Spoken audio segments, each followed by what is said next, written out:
చాలామందికి ఇప్పుడు ప్రభుత్వ ఉద్యోగాలు ఇప్పించేస్తామని చెప్పేసి దిగిపోతున్నారట. అధికార పార్టీతో ఉన్న పరిచయాలను అడ్డం పెట్టి. నిజంగా ఏ ఎమ్మెల్యే, ఏ ఎంపీ కూడా డబ్బులు తీసుకుని మీకు పదవులు ఇప్పించరు, ఉద్యోగాలు ఇప్పించరు. ప్రతి ఒక్కళ్ళు గుర్తుపెట్టుకోవాల్సిన అంశం.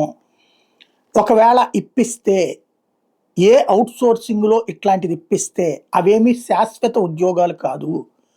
అవుట్సోర్సింగ్లో ఒకసారి జాయిన్ అయినటువంటి వాడు 15,000 20,000 జాయిన్ అయ్యాడంటే మ్యాక్సిమం అతను రిటైర్ అయిపోయే 58 ఏళ్ళకు 60 ఏళ్ళకు చూస్తే 30,000 35,000 దిగుతాడు. అంతకు మించి ఏమీ రాదు. అదే ఇప్పుడు వాడికి దానికి ఆ ఉద్యోగం కోసం 5 లక్షలు 10 లక్షల రూపాయలు వాళ్ళకి లంచాలు తగలేసే బదులు ఆ డబ్బులు డిపాజిట్ చేసుకుని ఏ ప్రైవేట్ కంపెనీలో పనిచేసినా డబ్బుల మీద వడ్డీ వస్తుంది, ప్లస్ ఆ డబ్బులు ఉంటాయి మన దగ్గర.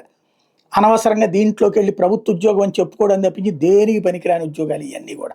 అవుట్సోర్సింగ్ కాంట్రాక్ట్ ఉద్యోగుల కష్టాలు నష్టాలు ప్రతి ఒక్కరికి తెలుసు.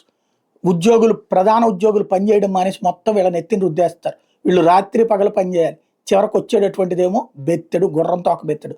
లంచాలు తినేది ప్రధాన ఉద్యోగులు, వీళ్ళు మాత్రం అన్యాయం అయిపోతుంటారు. పొర్రపాటున ఎప్పుడన్నా వీళ్ళకి రూపాయి వచ్చిందా ఏసీబీతోనో పట్టుకుంటారు, ఆ తర్వాత దేనికి రాకుండా ఉంటుంది. కాబట్టి ఉద్యోగాలు వస్తే చక్కగా చేయండి, లంచాలు ఇచ్చి మాత్రం ఉద్యోగాలు చేయబాకండి.